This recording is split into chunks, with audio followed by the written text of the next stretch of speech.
The moon. For several years, she has fascinated many. But will man ever walk on her fertile surface?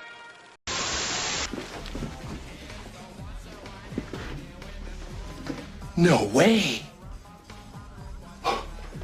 That's great! We landed on the moon! Every year, I wonder more and more how familiar are students with the time humans landed on the moon. Does the Apollo program still matter? Do young people today care about the moon landings? I don't know the answer to what you think about the moon landing or whether it matters to you, but the moon landings are part of space exploration history. People went to the moon, they explored it in the broadest sense, and critically, it led to an increased understanding of the solar system. If my job is to teach about the geography of space exploration, we do need to talk about the moon landings. So, as part of my job to teach about space exploration and why it matters to geographers like me, let's add to the endless number of videos about the topic with one more about who, what, when, where, and why of the time humans landed on the moon.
Feet, 4.5 down, 5.5 down. 160 feet, 6.5 down, 5.5 down. 9 forward. Good. 120 feet. 100 feet, 3.5 down, 9 forward. 5%. 75. 75 feet. Car's looking good. Down a half. 6 forward. 60 seconds. Lights on. 6. Down 2.5. Forward. Forward. Good. 40 feet down 2.5. Picking up some dust. 30 feet, 2.5 down. Straight shadow. 4 forward, 4 forward, drift into the right a little. 20, down a half. 30 seconds. Forward, just. Good. Okay.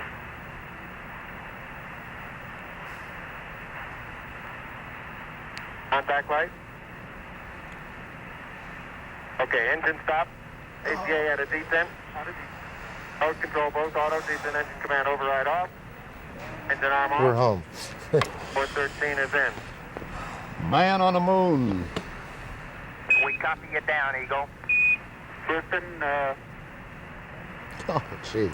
Tranquility Base here. The Eagle has landed.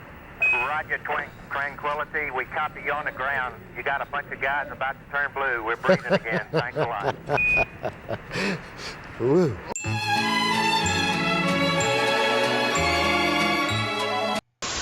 So who went to the moon? Well, depending on the level of granularity you want to go with, the answer is usually either humans, the United States, or NASA, the National Aeronautics and Space Administration, which is an agency of the US government that reports to the executive branch. You could also take an increased level of granularity and say astronauts went to the moon. But for now, let's stay a bit higher level. The moon landings were funded and carried out by the United States government with taxpayer funds. The design of the Apollo program was largely one of central organization, with the US government directing objectives, timelines, and means for building and operating the technology used to get to the moon. Now, this doesn't mean that all aspects of the moon landing program were done in-house by public servants working for the United States government. As Jeffrey Kluger, editor at Time magazine and historian of spaceflight, has pointed out in his work on the moon landings, any in-depth analysis of how they came together includes significant discussion of the relationship between NASA and the companies contracted to help build the program's infrastructure and technology, such as Grumman, North American Aviation, Douglas, and Boeing. This is important to remember because today there's a lot of mythology in the space world about private companies building things with government contracts as a new phenomenon. It is not. It has always been an aspect of space exploration. So in regards to who went to the moon, so far we have the United States government and a host of American companies.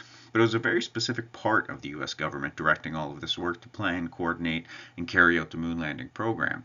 That is the aforementioned National Aeronautics and Space Administration, or NASA. NASA was formed in 1958, shortly after the dawn of the space age, and the same year that the United States sent their first satellite into orbit. NASA is somewhat unique in the world of space agencies in that it has a head administrator, which is a political appointment of the President of the United States, and they direct reportedly back to the President or General Executive Branch, depending on one president's level of interest in space. And here it's time for a little geographic interlude, as I am, after all, a geographer.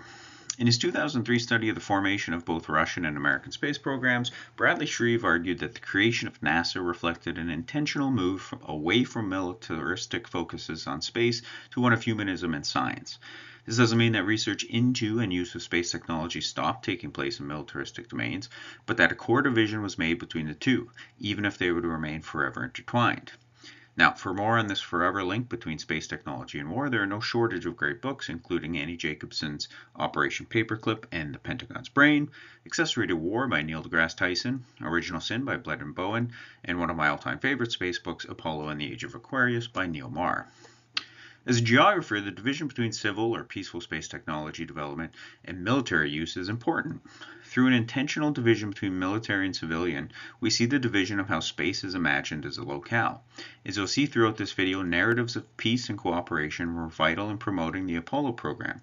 At the same time, stories of competition and an apparent race also helped push the narrative of why the Apollo program was worth all the money.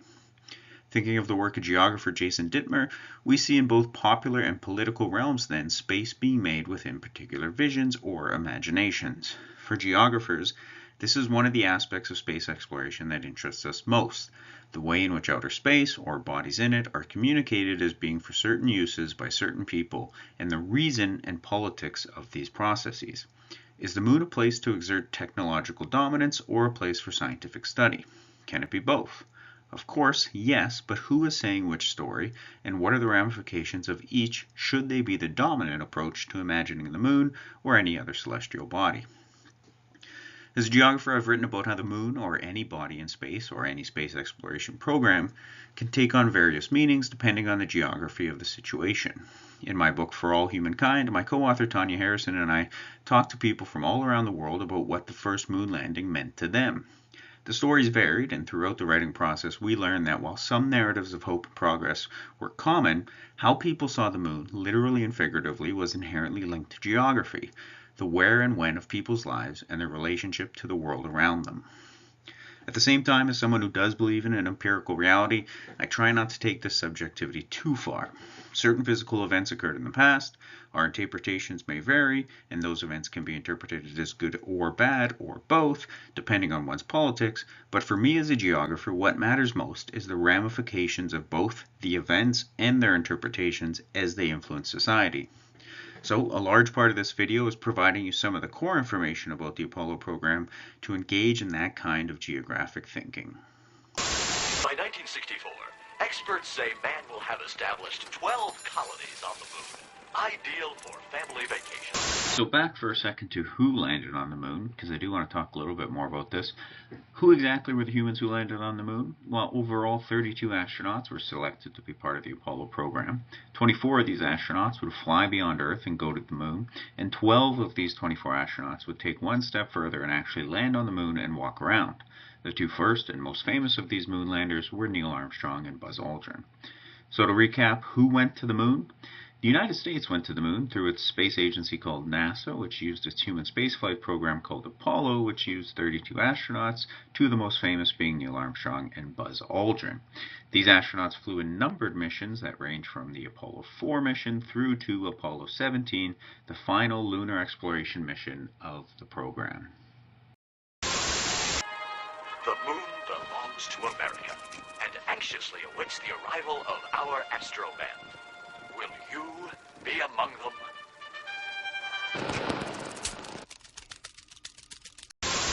One small mankind, and I'm gonna leap the heck out of this moon rocket. That's a quote by Neil Armstrong.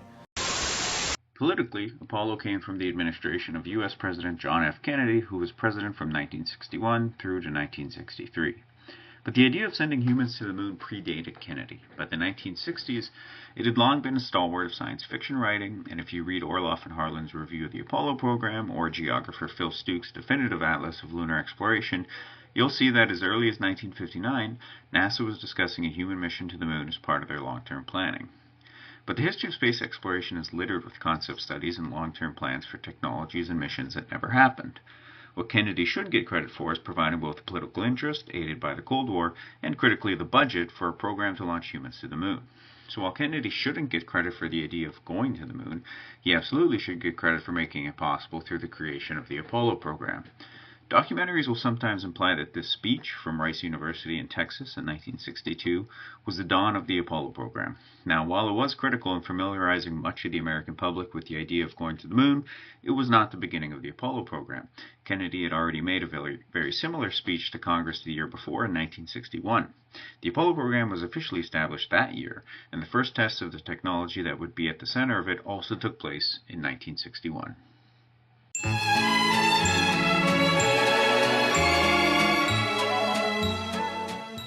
Because I don't want this to be a 10-part, 20-hour-long series of videos, I'll focus on the core aspects and purposes of each part of the Apollo infrastructure.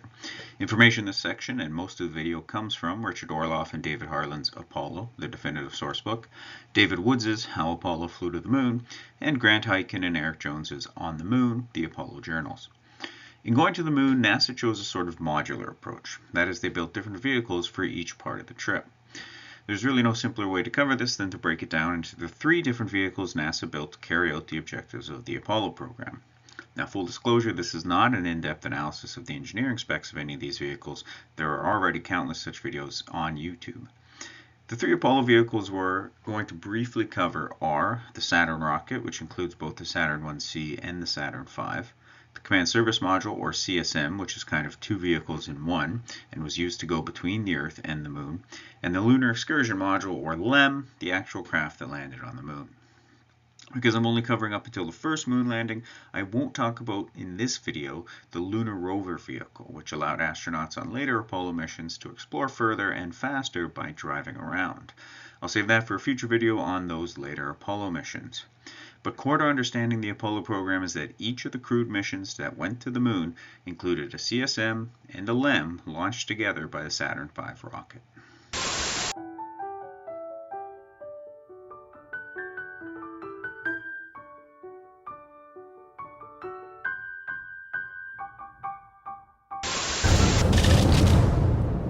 Wouldn't it be great to make everyone think we'd landed on the moon?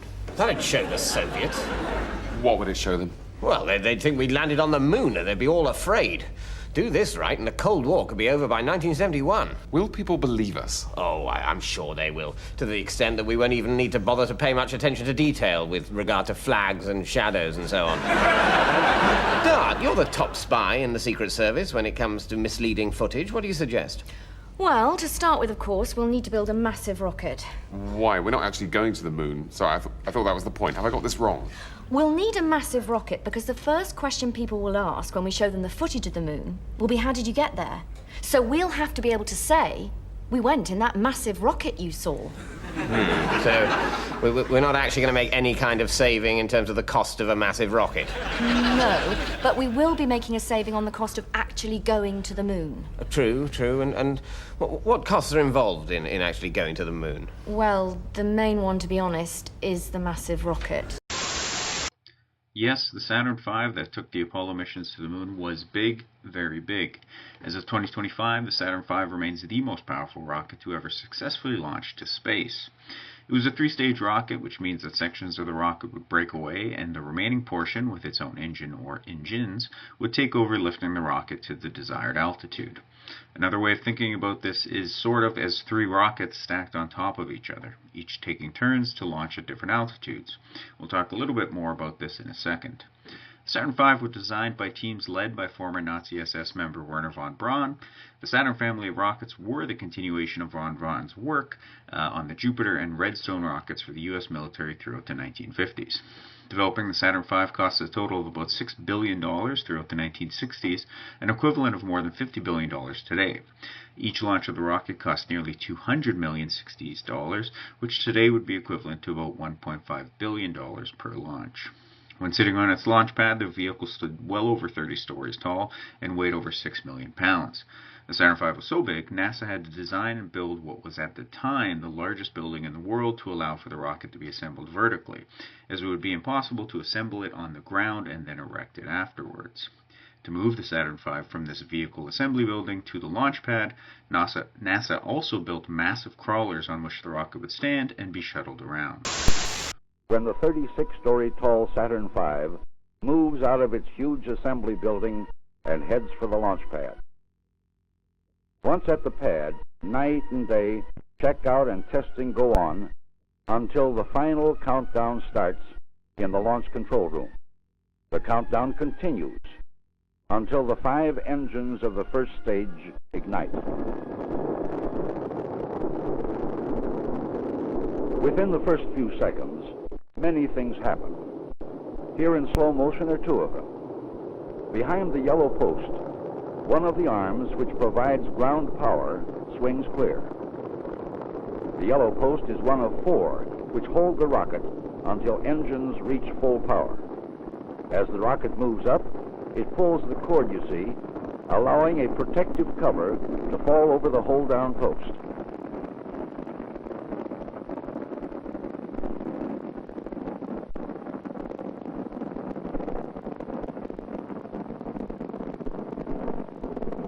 Higher up on the rocket, another ground service arm moves clear. There are 8 of these arms, and they all have to swing clear of the vehicle at the same time. At this point, about 6 million pounds are being moved straight up by sheer brute force. To provide this force, the 5 engines are gulping fuel at a fantastic rate. A rate that would drain the fuel tanks of 15 DC-8s in 1 minute. As it flies, the rocket is guided by an onboard computer, a very busy computer.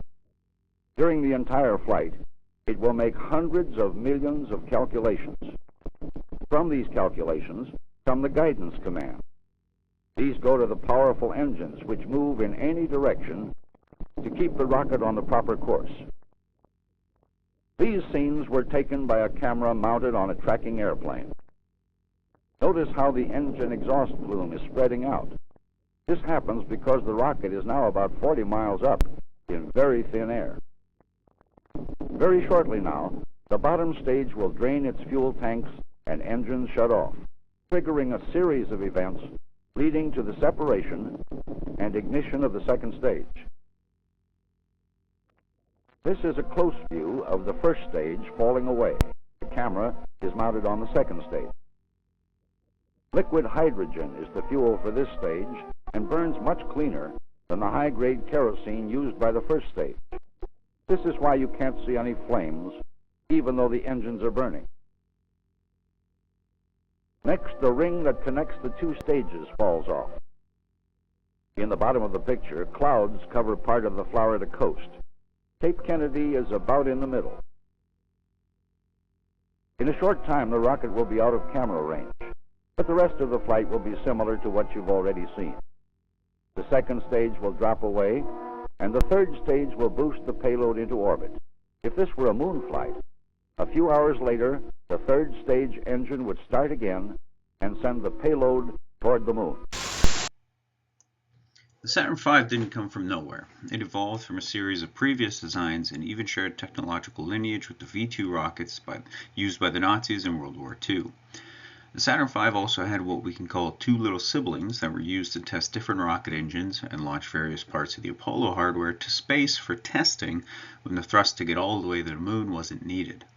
The smallest version was called the Saturn I, which we won't talk much about as it only flew in the early days of the program, and none of its flights are counted as part of the numbered Apollo missions.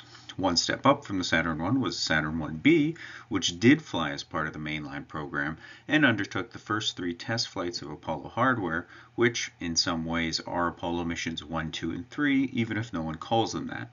Instead, these first test missions are known only as AS-201, AS-202, and AS-203.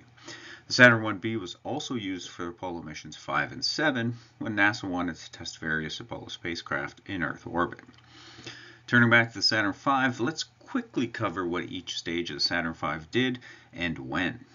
The first stage is what David Woods calls in How Apollo Flew to the Moon, the raw power stage. This first stage had 5 engines, all burning at the same time. It flew for just over 2.5 minutes, lifting the Saturn V to about 68 kilometers above the surface before detaching and falling into the Atlantic Ocean. Once the first stage was separated and the remaining rocket was significantly lighter, the second stage would ignite its own 5 engines to continue lifting the vehicle away from the Earth and into space. Burning for about 6 minutes, the second stage lifted the craft to about 175 kilometers above the surface and into space. As it emptied its fuel and detached, it removed another 88,000 pounds of weight from the vehicle. At this point, all that remained would be the third stage of the rocket and the Apollo spacecraft, which we haven't yet discussed. The third stage would fire and put the craft into orbit at about 191 kilometers above the surface. The spacecraft would then orbit the planet for 1.5 orbits before the third stage would fire its single rocket again to leave Earth orbit and begin its path to the moon.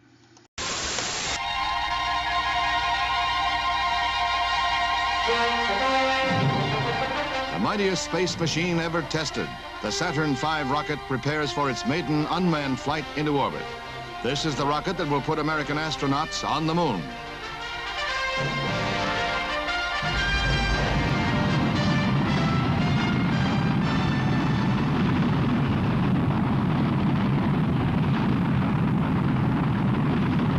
The gigantic 3-stage moon rocket generates 160 million horsepower of fiery thrust, and the entire Cape Kennedy Space Complex trembles with reverberations as it heads for orbit. Weighing over 6 million pounds, standing 36 stories high, the vehicle is believed to be the heaviest object ever lifted off the Earth.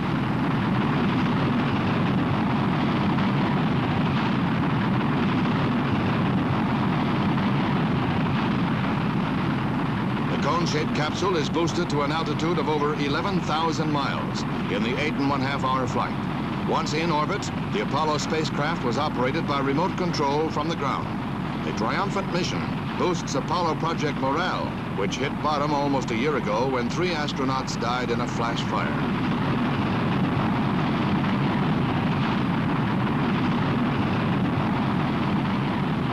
The rocket sends back almost 3,000 electronic measurements, indicating temperatures, vibrations, stresses, and pressures. Engineers describe the Saturn V's flight as a textbook mission. The rocket separation stages created a spectacular show in the sky.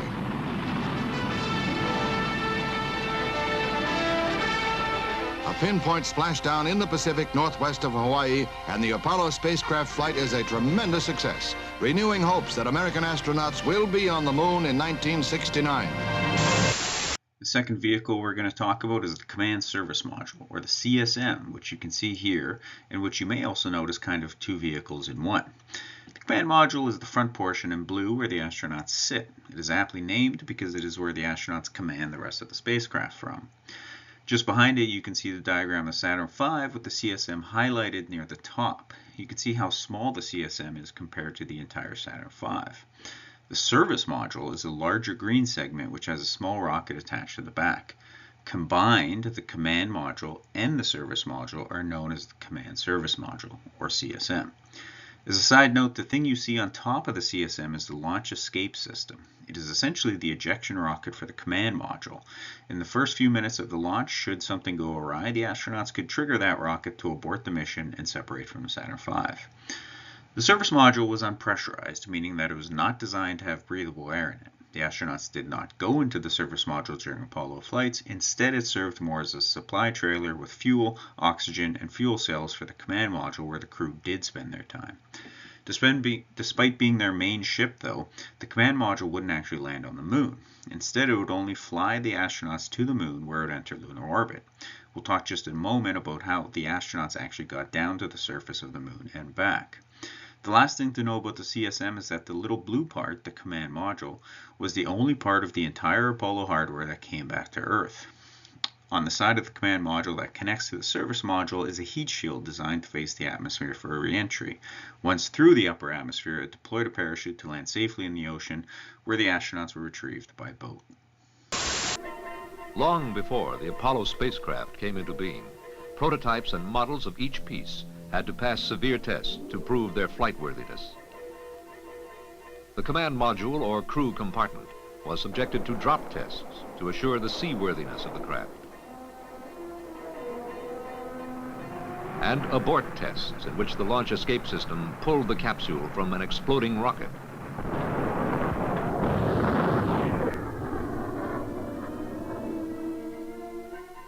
Parachute tests.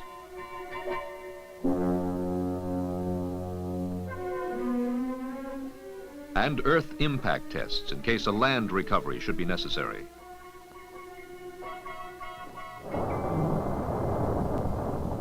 Prototypes of the various modules were launched into space to test flight equipment.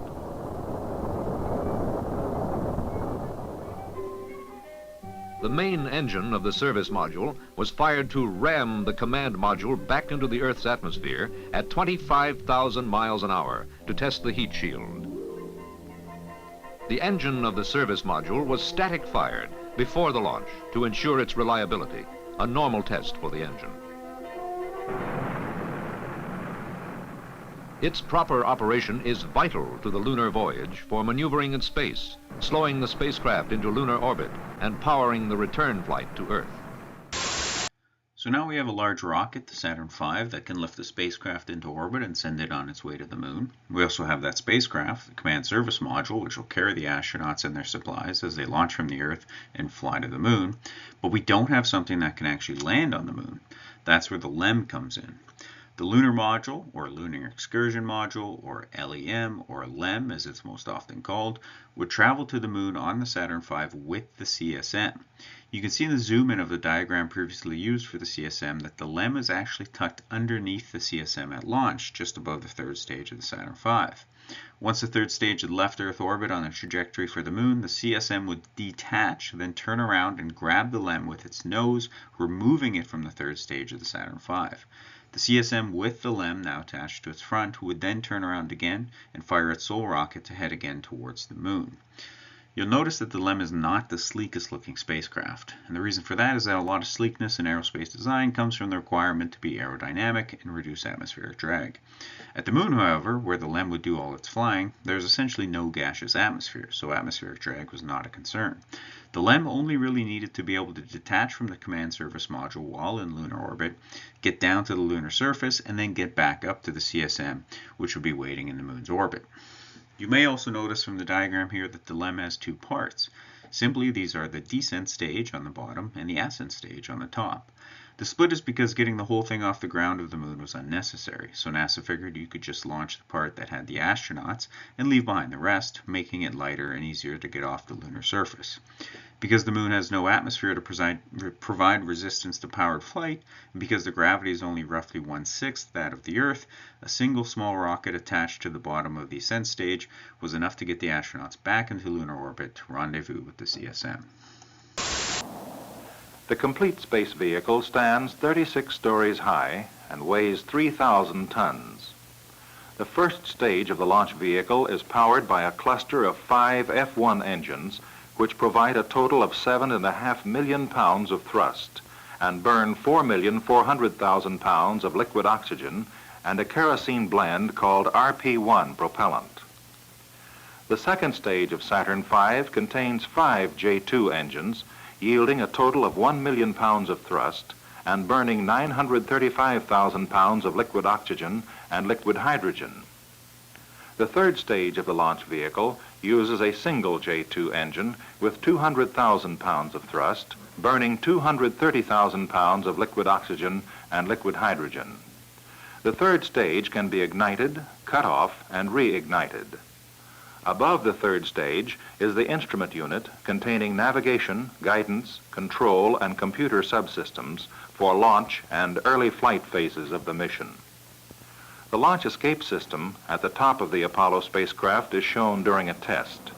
It is a safety feature for saving the crew in case of emergency after they enter the command module on the launch pad and during initial phases of the flight. The 3 modules of the Apollo spacecraft are the command module, the service module, and the lunar excursion module called the LEM. The command module carries the 3 Apollo crew members on the round-trip journey between Earth and lunar orbit. It is equipped with subsystems for environmental control, communications, guidance and navigation, displays and controls, and landing on Earth. The command module has reaction control motors to control the spacecraft's orientation in pitch, yaw, and roll during re-entry, and a heat shield containing special material which vaporizes to dissipate the extreme heat generated by re-entry into the atmosphere. Below the command module and attached to it until just before re-entry into the Earth's atmosphere is the service module. Its main propulsion system provides about 21,500 pounds of thrust used for mid-course maneuvers, changing course in space, slowing down to enter lunar orbit, and thrusting from lunar orbit into a return flight path.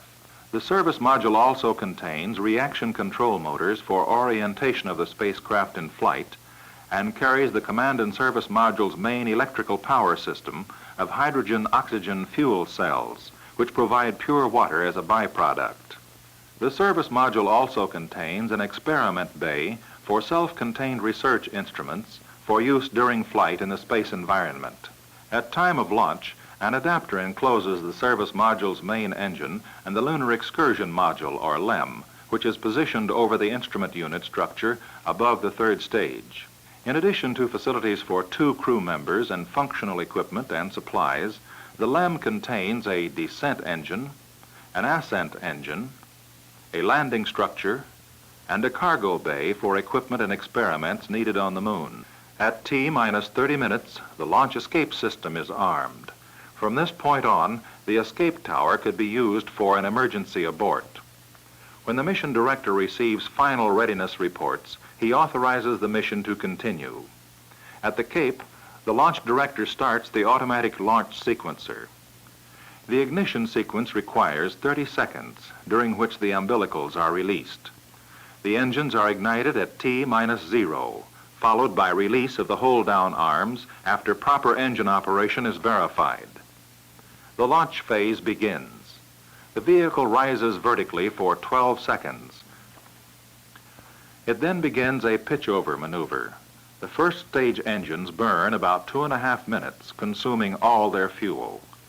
During launch, voice contact is required between the crew and the Mission Control Center in case of deviations from the planned mission. An abort could be initiated automatically or by crew or ground officers.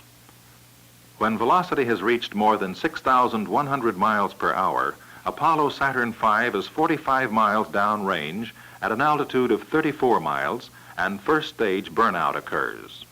The first stage is jettisoned. The second stage ignition follows a few seconds later. About 35 seconds later, the launch escape system is jettisoned.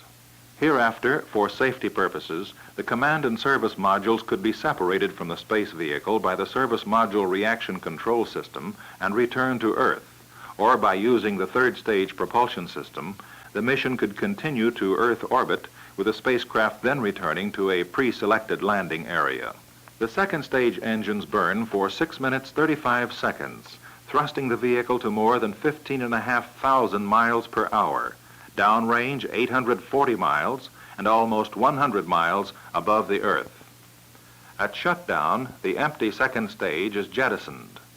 The third stage ignites for its first burn, which will last 2 minutes 50 seconds, and then cut off. This imparts enough velocity to bring the vehicle to the 17,454 miles per hour required for the nominal 100-mile-high Earth parking orbit, which the vehicle enters at t plus 11 minutes 40 seconds. During the boost phase, the launch vehicle computer and an inertial reference system in the instrument unit control guidance and sequencing. Ground personnel and flight crew monitor performance. The Earth parking orbit is entered at 1,400 miles downrange. Insertion is verified. That is, it is determined that the vehicle is in a safe orbit, capable of more than one orbit around the Earth. This is done both by the crew, by onboard navigation, and through radar tracking by the Mission Control Center. Normally, the vehicle will make 2 orbits before proceeding to the Moon. During this Earth orbit parking period, systems and crew biomedical checkouts are made, along with preparations to accelerate the spacecraft out of Earth orbit into a flight path to the Moon. Flight controllers on the ground, supported by system experts, analyze orbital flight performance, comparing system and guidance information from tracking stations and the space vehicle. The Ground Control Center then updates the onboard computer by feeding in corrected guidance data. Contingency planning provides that the flight can return to pre-selected landing areas, or ground control can order a substitute mission profile, such as continued Earth orbital flight and then a return to Earth. Injection into a flight path to the Moon must occur during the lunar transfer window, available for a limited time in each orbit around the Earth. In the normal mission, the mission director will make the decision to proceed to the Moon during the transfer window in the second orbit. To achieve the necessary velocity, the third stage is again ignited to burn for about 5 minutes. During the first 98% of the final third stage burn, the vehicle is not yet moving fast enough for its velocity to carry it to the point where the Moon's gravitational pull will overcome that of the Earth. Problems before such a velocity is achieved could result in a changed mission profile, which would rely on the Earth's gravity to return the vehicle in an elliptical flight path for re-entry to a planned recovery area. When the third stage engine again shuts down, the vehicle is 163 miles above the Earth, traveling about 24,270 miles per hour on a flight path to the Moon. About 15 minutes after shutdown, ground control will make the decision whether or not to proceed with the repositioning of spacecraft modules. If the decision is go, the crew sets controls for coasting and prepares to initiate and control this next phase of the mission called transposition. The adapter panels shielding the LEM are blown open. The command and service modules are separated from the LEM by the service module reaction control system jets. Contingency planning for this critical phase includes use of the service module engine for return to a re-entry orbit with the third stage and LEM abandoned. Normally, the third stage stabilizes the LEM, making docking possible. The third stage with the instrument unit is then jettisoned, and the spacecraft continues in its flight. From Earth to Moon will take about 3 days, depending on day of launch and lunar targeting. The flight path curves in as the spacecraft approaches the Moon. Insertion into lunar orbit is made by firing the service module engine to reduce velocity. A 6-minute burn reduces speed almost 2,200 miles per hour. Sequencing and guidance control are automatic by the command module's guidance computer. Orbiting the Moon about 80 miles above its surface, the 3-module spacecraft will cruise over the selected landing area before the LEM separates for its descent to the surface. The flight crew and Mission Control Center confirm the accuracy of the lunar parking orbit and calculate and verify guidance parameters for the LEM's descent. 2 crew members then transfer to the LEM and conduct a complete checkout of LEM systems. The third crewman will remain in the command module, which with the service module will continue in lunar parking orbit at a nominal velocity of 1 mile per second. The LEM is then separated. For it to get down within final landing range of the Moon, the LEM's descent engine must be fired. The retro thrust reduces the LEM's velocity by 70 miles per hour, which puts it into a separate descent orbit. The descending LEM must coast through 180 degrees of arc to reach the point where its descent orbit comes closest to the moon.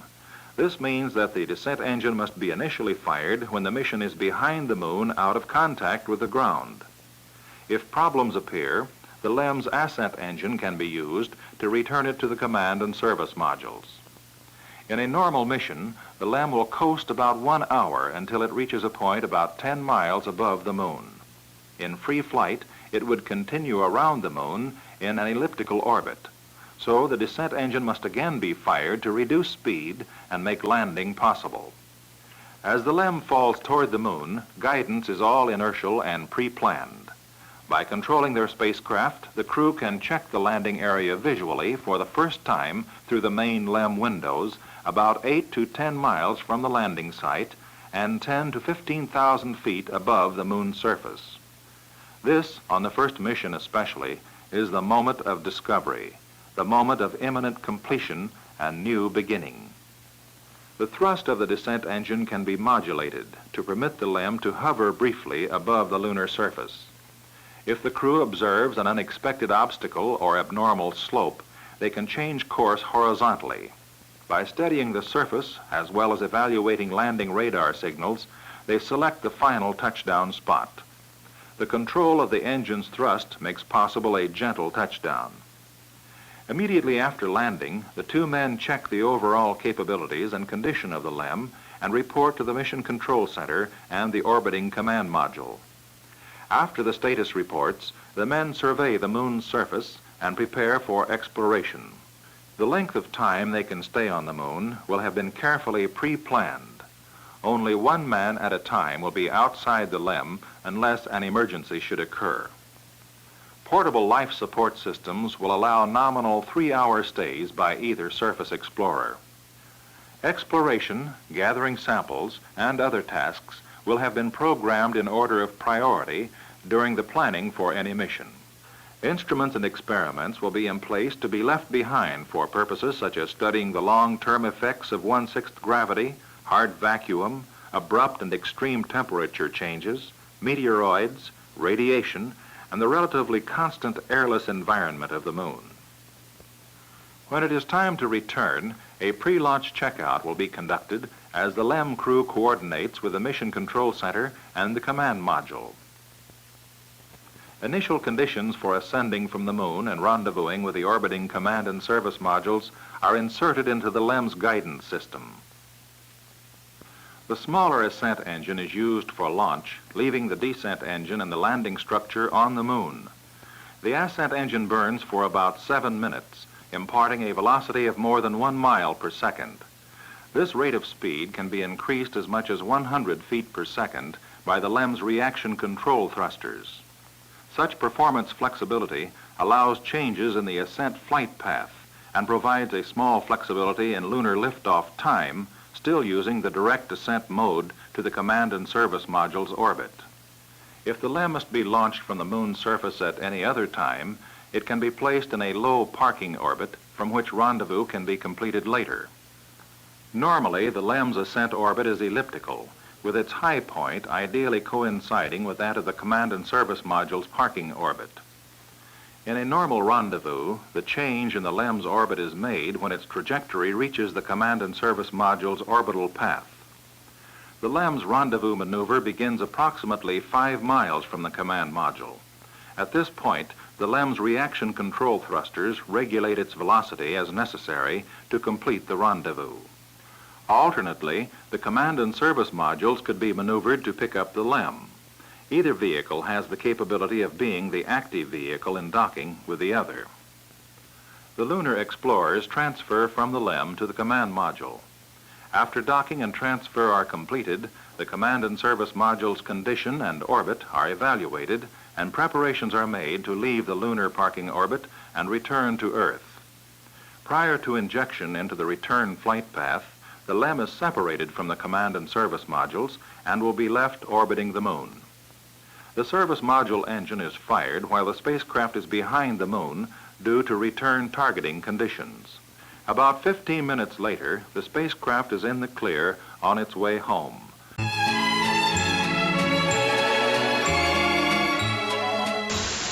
For those of you too young to remember the 60s, here's our stock montage.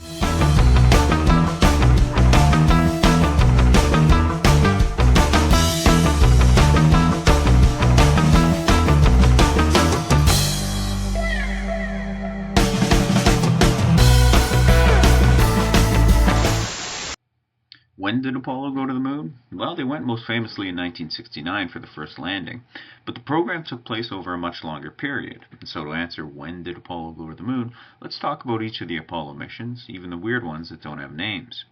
In February 1966, NASA carried out mission AS-201 to test fly the Saturn 1B and perform an uncrewed suborbital flight of the Command Service Module. This first flight knocked off a host of checklist items for the Apollo program by ensuring the Saturn launch system would separate as required, that it could lift the CSM to desired speeds, that the CSM was structurally stable in low Earth orbit, and that the command module's heat shield would work as hoped. Last but not least, it gave the ground crew an opportunity to test launch procedures and communications. 5 months later, in 1966, NASA moved ahead with mission AS-203, which jumped ahead of AOS-202 because the new command service module that was supposed to fly on that mission was delayed. However, mission 203 was always going to be a test of just the Saturn 1B anyways, so they didn't need the CSM. So mission AS-203 jumped ahead with one core objective to test a Saturn 1B rocket, specifically the third stage, the Saturn 4B, which would be the same as on the Saturn V's third stage. The mission was a success. Once in orbit, the Saturn 4B performed as expected and showed that it could put an Apollo mission into Earth orbit and prepare it to fly towards the moon. Finally, in 1966, a test mission with the newly adjusted CSM was ready. AS-202 took place and further tested the CSM without a crew on board. From the ground, NASA tested the ability of the CSM to navigate and maneuver, and then again tested re-entry of the command module and its heat shield. In January 1967, a crewed test of the CSM as launched by the Saturn 1B was planned. However, during rehearsals for that mission, tragedy struck.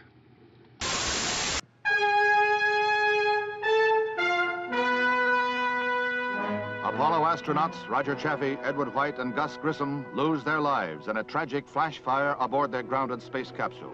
The tragedy occurred during a simulated countdown for the first flight of the Apollo program, whose goal is to put a man on the moon by 1970. Grissom and White were veterans of spaceflight. Chaffee, a rookie. During a drill similar to this, the entire three-man crew was engulfed by flames. A blue-ribbon panel of space experts is investigating, aided by impounded NASA films and tape recordings.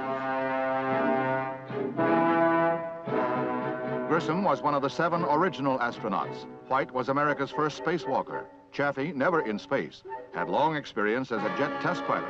He was proud and happy that his first flight was to initiate the Apollo program. When the tragedy struck, one of the astronauts shouted, "Fire in the spacecraft!" In a few seconds, all 3 were victims of the swift inferno which left the capsule a blackened shell. One reporter said it looked like the inside of a furnace.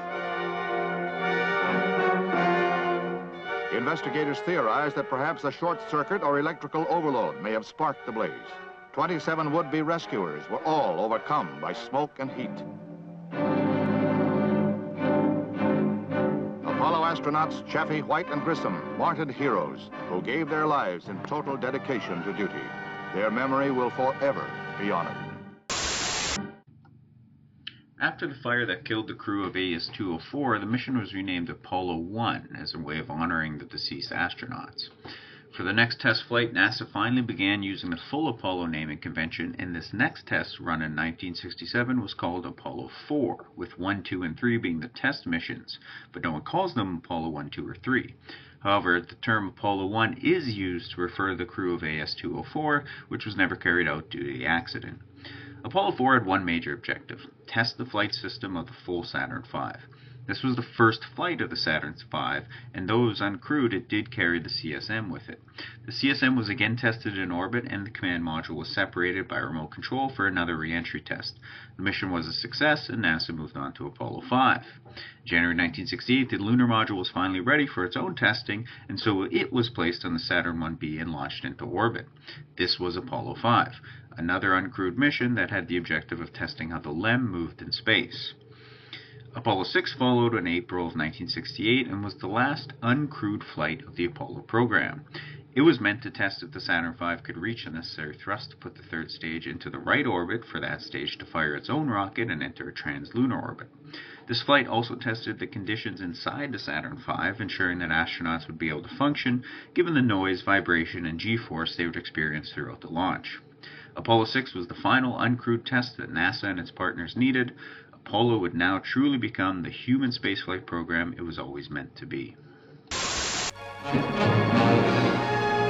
Nearly 2 years after the tragic episode of Apollo 1, the three-man Apollo 7 crew, veteran Wally Schirra and space newcomers Don Isley and Walter Cunningham, prepared to make history. This is the most vital stage in America's plan to put man on the moon.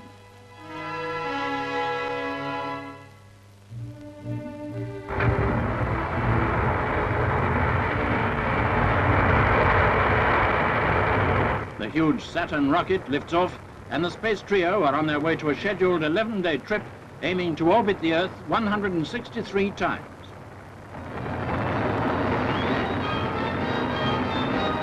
By proving that they can launch Apollo, steer it, and rendezvous with the rocket in space, the Americans have passed another milestone in space exploration. If all goes well, they could be on the moon by next summer. Apollo 7 launched on October 11, 1968. This was the first crewed mission of the Apollo program and had the overall objective to test the command service module in space with a crew. Because the mission wasn't going all the way to the moon, it used a smaller 1B rocket. The mission included Commander Wally Schirra, command module pilot Don Isley, and LEM pilot Walter Cunningham.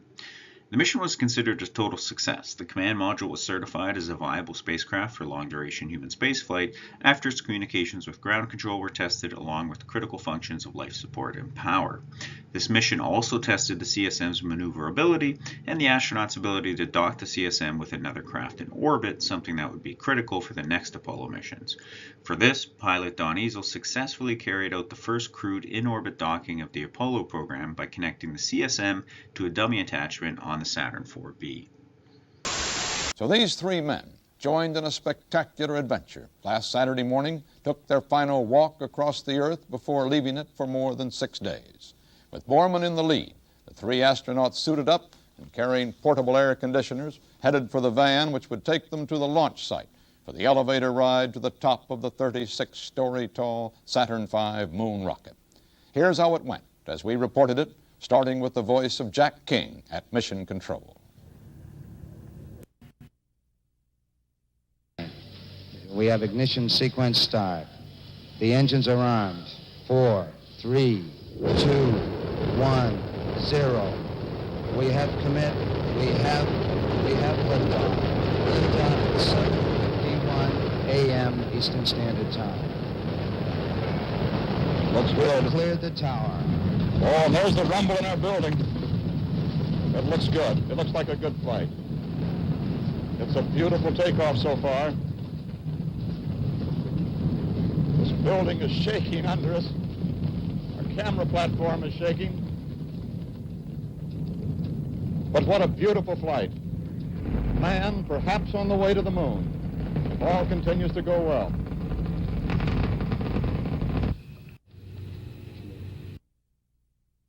We see an S1C, the first stage cut off. Firm. All engines, all sources show the second stage is burning perfectly. Half hours after that perfect liftoff came the historic decision, go for the moon. And this is how it sounded. Apollo 8, Houston. Go ahead, Houston. Apollo 8, you are go for TLI. Over. Roger, understand. We're go for TLI.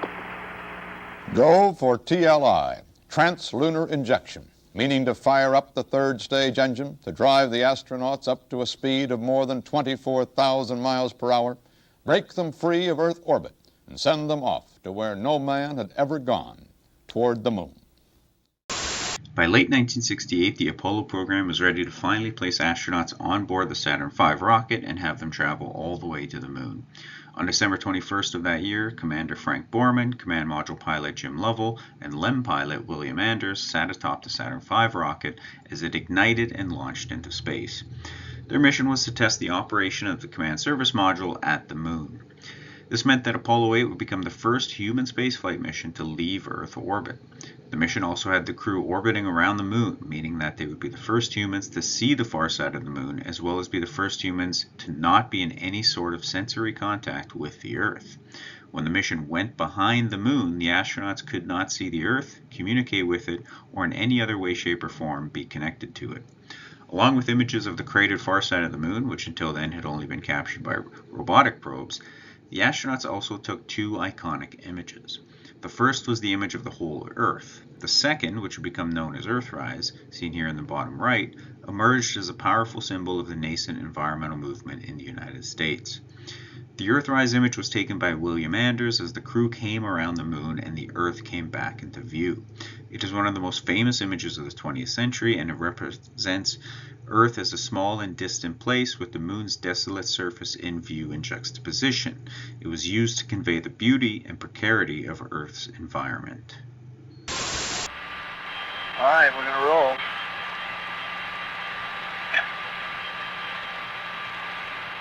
Ready? Set.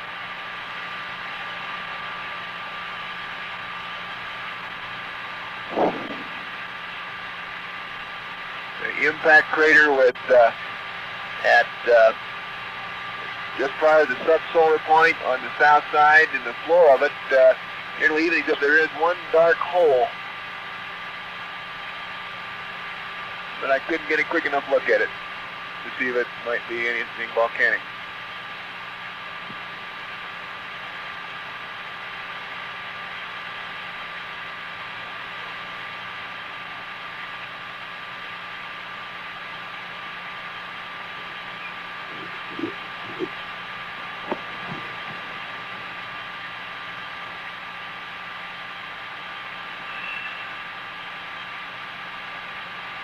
Oh my God, look at that picture over there.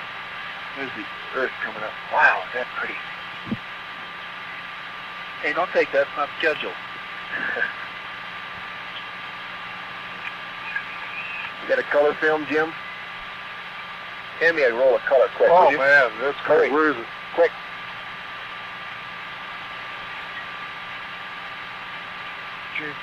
Down here? Just grab me a color. A color exterior. Hurry up.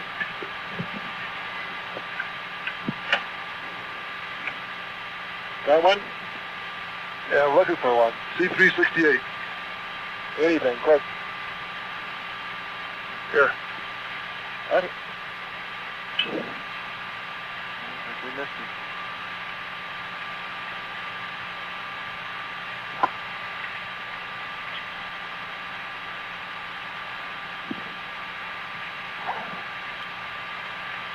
Hey, I got it right here. Let me get up this here. A lot clearer. Bill, I got a phrase that's very clear right here. Got it? Yep. Take several of them. Take several of them. Here, give it to me. Wait a minute, let me just get the right setting here now. Just calm down, Momo. Well, I got it right. Oh, that's a beautiful shot. 250 at F11.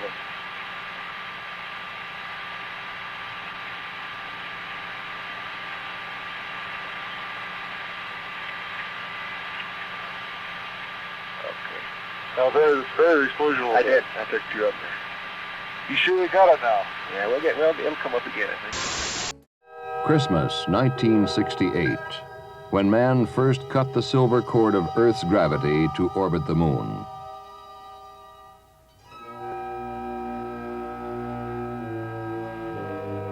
Saturn V had provided the power to take him there. The command and service modules had sustained him. But man cannot begin his mastery of the moon until he can land on its inhospitable surface and take off again. To do this, he needs the third basic piece of hardware, the lunar module.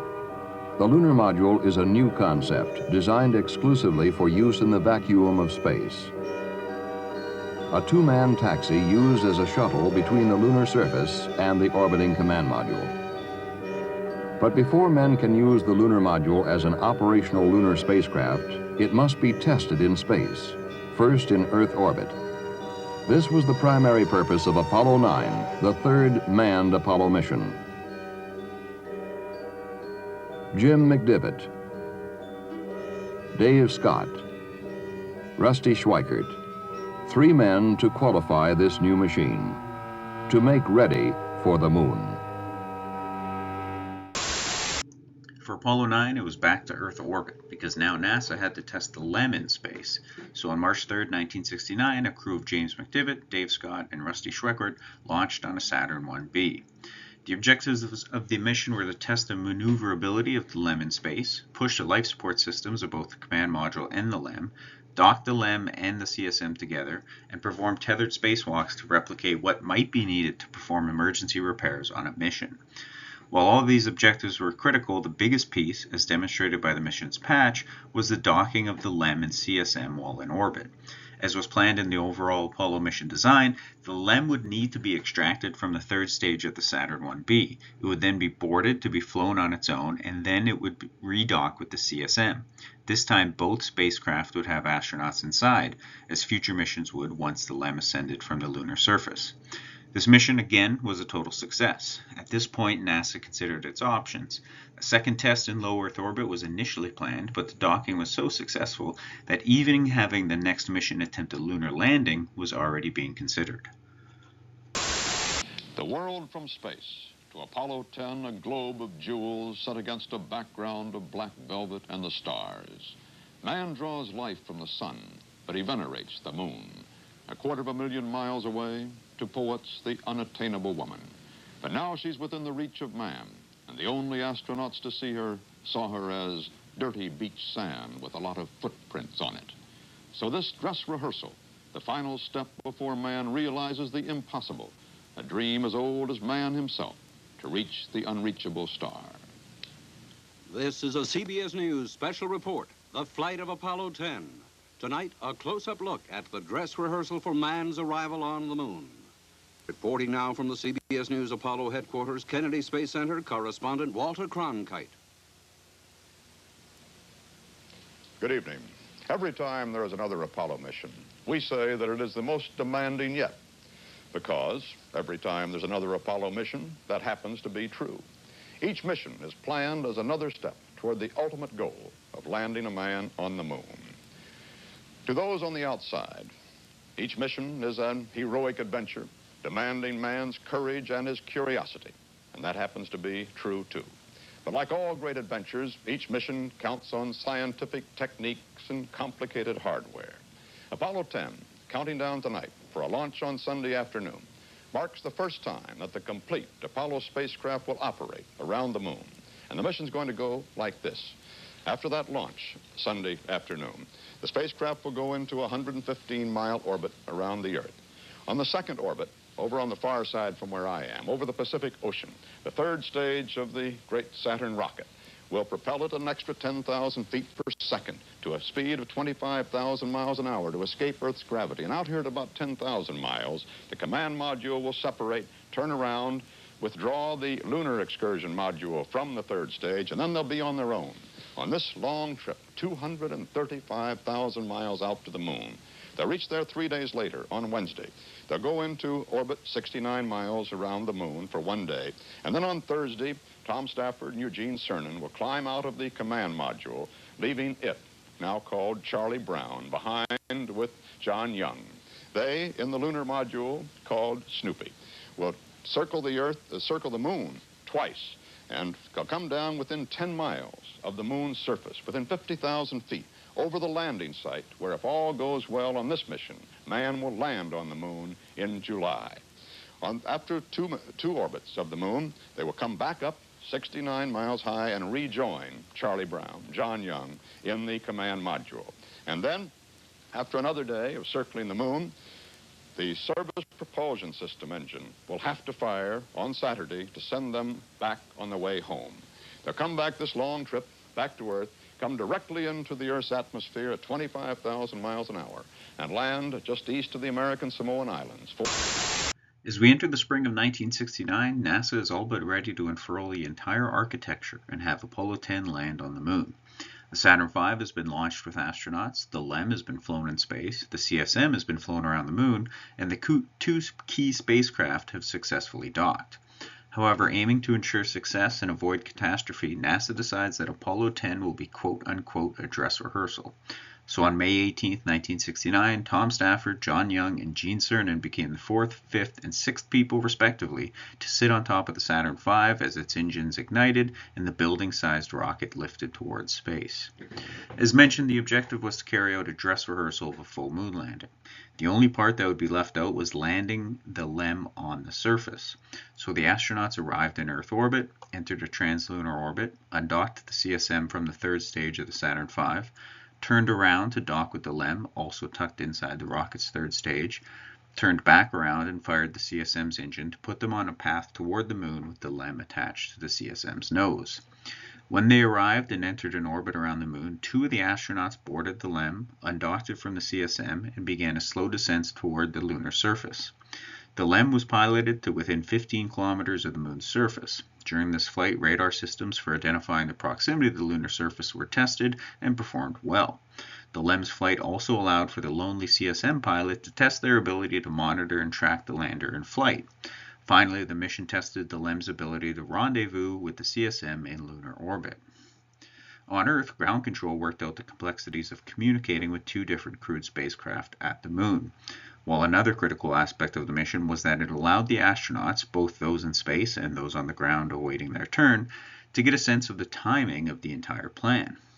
While the procedures for docking the LEM, flying it to the lunar surface, and redocking with the CSM had been practiced on simulators countless times by the astronauts, the real-life application of these procedures in space, within the allotted time, was important in raising the level of confidence for all involved.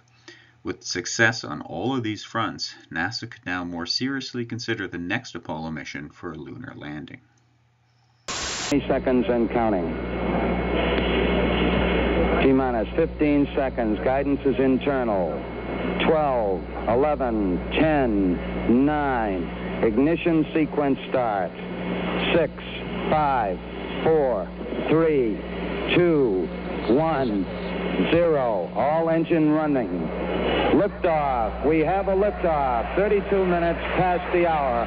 Liftoff on Apollo 11. Tower cleared. Here we got a roll program. Neil Armstrong reporting the roll and pitch program, which puts Apollo 11 on a proper heading. When people say the moon landing, they typically refer to the Apollo 11 mission. The mission began on July 16, 1969, when Neil Armstrong, Buzz Aldrin, and Michael Collins launched to Earth orbit aboard a Saturn V rocket from Cape Kennedy in southern Florida. Their primary objective was pretty simple: successfully land on the moon and return. Of course, there were additional priorities, but truly all that mattered was a safe landing and return. As you know by now, the LEM crew of Armstrong and Aldrin landed successfully and mostly without incident, in a smooth area known as Mare Tranquillitatis, or the Sea of Tranquility. This area was chosen specifically because it was thought to be the safest. Unlike future missions, the geology and other science factors were not as much of a concern, as again, Apollo 11's first and foremost mission was to land on the moon and come back home. However, with a successful touchdown in all aspects of the mission, including the orbit of Michael Collins and the CSM above, going according to plan, NASA directed the astronauts to carry out extravehicular activity, or an EVA, and explore the moon's surface directly. Before they did so, Aldrin and Armstrong assessed the status of the LEM as best they could from inside and ensured they had contact with both NASA's Human Spaceflight Center in Houston, as well as with Collins in orbit in the CSM. After roughly 3 hours, Armstrong, now wearing his full Apollo spacesuit and supply pack, opened the door of the LEM to look out on the lunar surface. Maneuvering his way out of the craft feet first, he began to descend the ladder on the side of the LEM. Before he did so entirely, he deployed the modular equipment stowage assembly, which lowered down and activated a TV camera attached to the LEM that was pointing at the ladder. It was shortly after this that people watching the news at home were told something to the effect of, "We are now getting live pictures from the moon."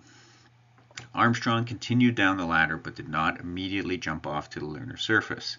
The ladder led to one of the footpads of the LEM, something that was out of view for the viewers. While standing on the footpad, he tested how difficult it would be to jump back up from the footpad to the first rung of the ladder. Once Armstrong was confident with the ease of using the ladder in the lunar environment while wearing the full Apollo spacesuit, he put one leg out onto the surface to test how soft it was and how deep the top layer of loose soil might be. Identifying that it was stable, he dabbed it with his foot a few more times before indicating that he was about to step off the ladder and put himself entirely on the lunar surface. Just after he did, he spoke a line he had prepared beforehand, that this was one small step for man, one giant leap for mankind. Just after stepping onto the surface, Armstrong scooped a handful of lunar rocks and regolith into one of his cargo pockets. This was called the contingency sample. Armstrong was directed to do this just in case it became apparent shortly after leaving the LEM that some aspect of the spacesuits were failing or not performing as indicated. Thankfully, this wasn't an issue, and Aldrin would soon be joining Armstrong on the surface. Once both astronauts were on the surface, they began a more extensive sample collection exercise and laid out a number of scientific instruments.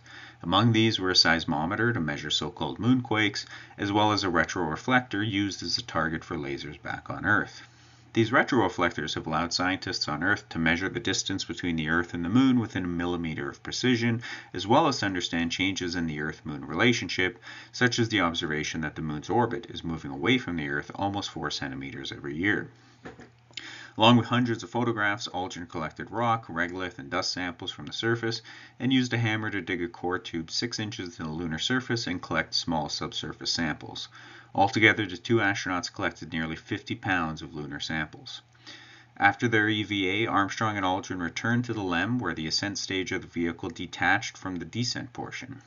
The LEM ascent stage rendezvoused with Collins and the CSM, and the crew of 3, now all in the command module, jettisoned the LEM into lunar orbit. Only the CSM would be coming back home from the mission. 4 days later, the command module separated from the service module in Earth orbit, and the 3 astronauts re-entered Earth's atmosphere before their craft deployed a large parachute and splashed down safely in the Pacific Ocean. You had a good picture, huh? There's a great deal of contrast in it, and currently it's upside down on our monitor, but we can make out a fair amount of detail.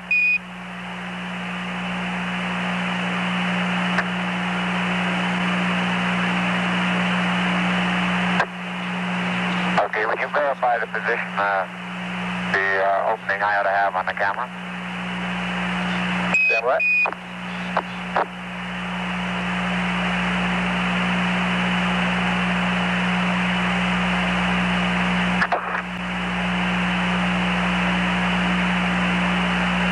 Okay, Neil, we can see you coming down the ladder now.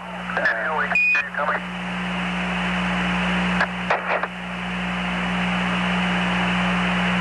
Okay, I just checked getting back up to that first step. That isn't collapsed too far, but it's adequate to get back up. Roger, we copy. It's a pretty good little jump.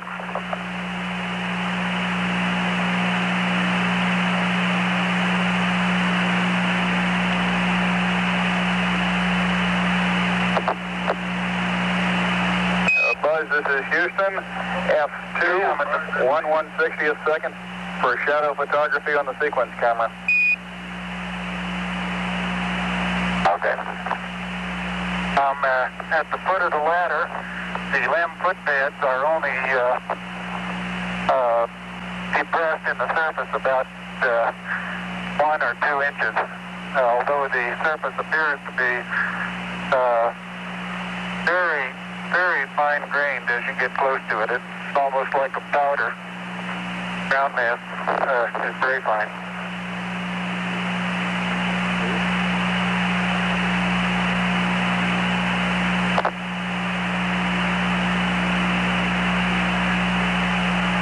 Yeah, I'm going to step off the LEM now.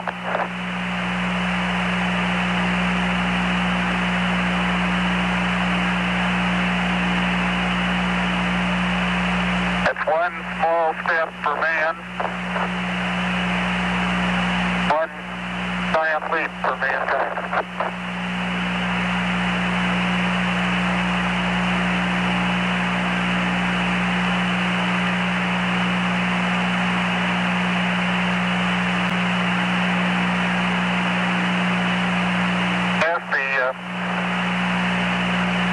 Surface is fine and powdery.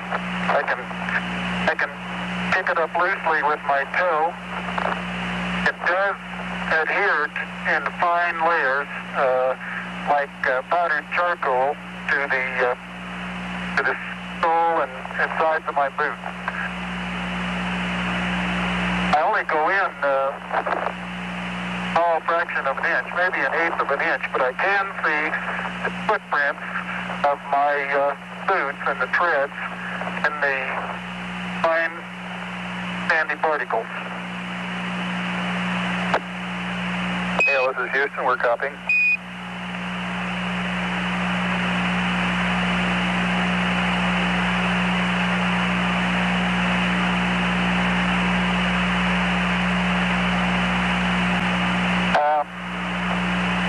There seems to be no difficulty in moving around as we suspected. It's even perhaps easier than the simulations of 16G that we performed in various simulations on the ground. Absolutely no trouble to walk around.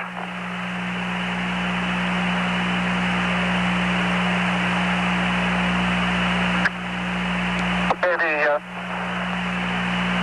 descent engine did not leave a crater of any size. It has about 1 foot clearance on the ground. We're essentially on a very level place here. I can see some evidence of rays emanating from the descent engine, but very insignificant amount.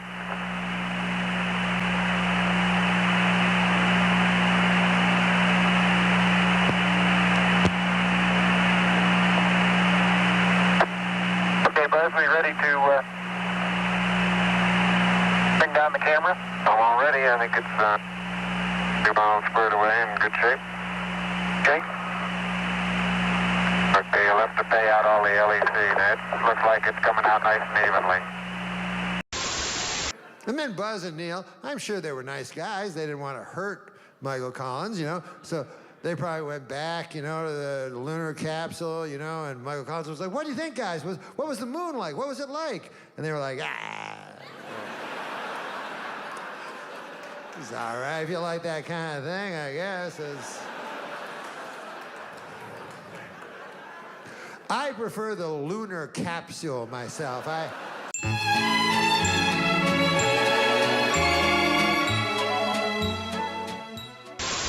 We won't talk about each of the Apollo landing sites in great detail, but I do want to discuss a bit more about the Sea of Tranquility, or Mare Tranquillitatis.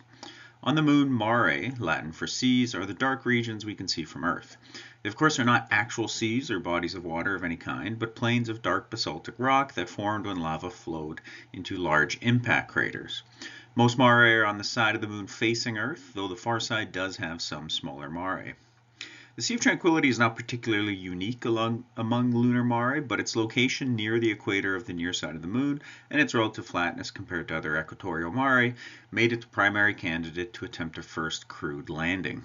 If you'd like to learn more about all these other Apollo missions, check out one of the videos in the description that I filmed a few years back with Phil Stuke and Tanya Harrison about Apollos 12 through 17, where we discuss in depth a little bit more about their landing sites and the science that each of those missions conducted. The water in wood is difficult to see. Sometimes the elements are buried deep within the objects, but the 4 elements are always there. Yes, Jaden? I do not believe that is correct. Speaking of science, Apollo was about more than flags and catchphrases. The scientific knowledge that came back from the 6 moon landings is an underappreciated aspect of the program. While science wasn't the primary focus of the Apollo program, the collection of samples, the solar wind composition experiments, and the placement of seismometers at each of the Apollo landing sites has allowed for over 50 years of scientific research into Earth's satellite. By analyzing the 382 kilograms of lunar material returned by the Apollo program, geochemists have been able to date almost the entire surface. For a large part, this has been done by dating the Apollo samples through geochemical techniques and then comparing the number of craters in the areas where the samples were known to be taken to the number of craters in other areas of the moon. The second aspect of the process, crater counting, is a relatively straightforward method for dating the surfaces of planetary bodies. Generally, the more craters on a surface, the older the materials making up its surface are expected to be. Since all regions of the moon have craters, and since we have a general idea of the rate at which the moon has been impacted by asteroids and meteoroids over time, we can do comparative crater counting to develop age ranges for the entire surface. Similar lunar analysis helped constrain not just the age of the moon, but also its formation. Apollo samples showed that the moon contains some of the same material as the Earth, though not exactly the same material. Among other evidence, this has helped solidify the giant impact theory as the most prominent explanation of how the Earth's moon formed. In this hypothesis, the Earth collided with a Mars-sized protoplanet roughly 4 billion years ago, and the collision led to a ring of debris that ultimately coalesced into the moon.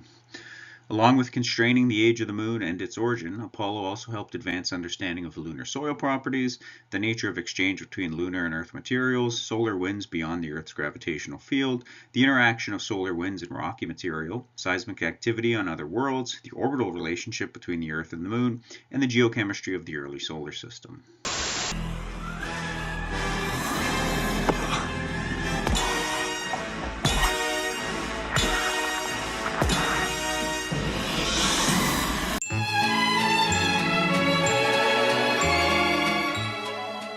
The rat done bit my sister Nell with Whitey on the moon, and her face and arms began to swell, and Whitey's on the moon. I can't pay no doctor bills, but Whitey's on the moon. 10 years from now, I'll be paying still while Whitey's on the moon. You know the man just upped my rent last night? Because Whitey's on the moon. No hot water, no toilets, and no lights, but Whitey's on the moon. I wonder why he's upping me. Because Whitey's on the moon? I was already giving him $50 a week, and now Whitey's on the moon. Taxes taking my whole damn check. The junkies make me a nervous wreck. The price of food is going up. And as if all that crap wasn't enough, a rat done bit my sister Nell with Whitey on the moon. Her face and arms began to swell, and Whitey's on the moon. Was all that money I made last year for Whitey on the moon? How come I ain't got no money here? Whitey's on the moon. You know, I just about had my fill of Whitey on the moon. I think I'll send these doctor bills, air mail special, to Whitey on the moon. From the when and how sections of this video, you probably already have a good sense of why the Apollo program happened. If you want more detail on the conventional story by which the Cold War is the impetus for the moon landings, check out my video on the space race linked in the description. But here I want to talk about another aspect of why astronauts went to the moon, and that is to give light to the prevalence of arguments at the time that astronauts didn't need to go to the moon, or for some, that their going to the moon, while technically progressive and impressive, should not distract from more important issues. In 1966, Martin Luther King, speaking to the United States Congress, said, quote, "With the continuation of these strange values, in a few years we can be assured that we will set a man on the moon, and with an adequate telescope he will be able to see the slums on Earth with their intensified congestion, decay, and turbulence." End quote. As discussed by a number of scholars since, notably Neil Marr in his book Apollo and the Age of Aquarius, but also by historian Michelle Commander and geographer Daniel Sage, the Apollo program was not universally popular, and the politics of it were criticized from various perspectives from the day it was announced. Opinion polls at the time indicated that college-aged Americans saw the space program as a reflection of the status quo and intrinsically tied to ideas such as the military-industrial complex and Cold War realpolitik. As Marr points out in Apollo and the Age of Aquarius, to many young Americans in the 1960s, the Apollo program represented the quote-unquote man and was not seen as progressive, innovative, or a worthwhile endeavor. In the midst of the civil rights movement, leaders of African American organizations openly criticized investments into space technology as obtuse and distracting in an era where the divergence between poor and wealthy was increasing and the West was reckoning with a history of racism and conflict. For activists like Minister Ralph Abernathy, the moon landing program was a distraction from far more important issues of poverty, civil rights, and racism. The reality is that Apollo cannot be understood outside of the time, nor outside of the geographically imbued popular media that presented it to the world. America and the rest of the world saw Apollo through a certain lens carefully crafted by those in favor of the idea of putting humans on the moon. The very real events of the moon landing, as presented in newspapers, books, and newscasts, some of which you've seen here today, imbued the program with deep political and geographic meanings. While the world may have stopped to watch the landing of Apollo 11, the meanings and assumptions built into its presentation were not lost on the audience. The rat done bit my sister Nell with Whitey on the moon, and her face and arms began to swell, and Whitey's on the moon. I can't pay no doctor bills, but Whitey's on the moon. 10 years from now, I'll be paying still, while Whitey's on the moon. You know, the man just upped my rent last night, because Whitey's on the moon. No hot water, no toilets, and no lights, but Whitey's on the moon. I wonder why he's upping me, because Whitey's on the moon. I was already giving him $50 a week, and now Whitey's on the moon. Taxes taking my whole damn check. The junkies make me a nervous wreck. The price of food is going up. And as if all that crap wasn't enough, a rat done bit my sister Nell with Whitey on the moon. Her face and arms began to swell, and Whitey's on the moon. Was all that money I made last year for Whitey on the moon? How come I ain't got no money here? Whitey's on the moon. You know, I just about had my fill of Whitey on the moon. I think I'll send these doctor bills, air mail special, to Whitey on the moon.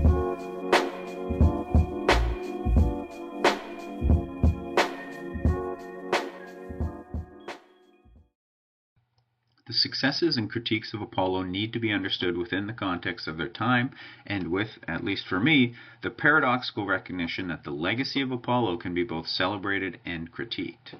The idea of putting humans on the moon was not universally popular, and any retelling of Apollo that ignores this is limited in its description of the ever-important context in which all space exploration takes place.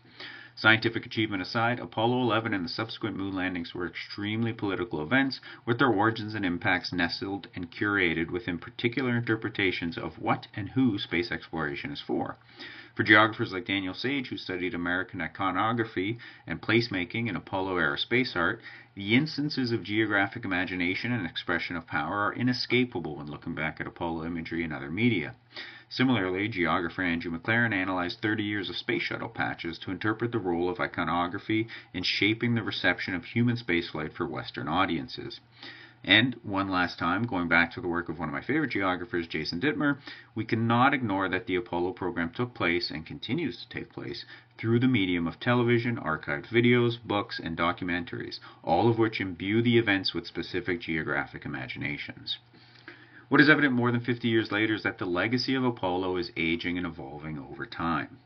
At the same time, our insights into the formation of the moon and the solar system, as well as Earth's history, are also evolving as the samples from the program continue to provide insights into our place in the universe.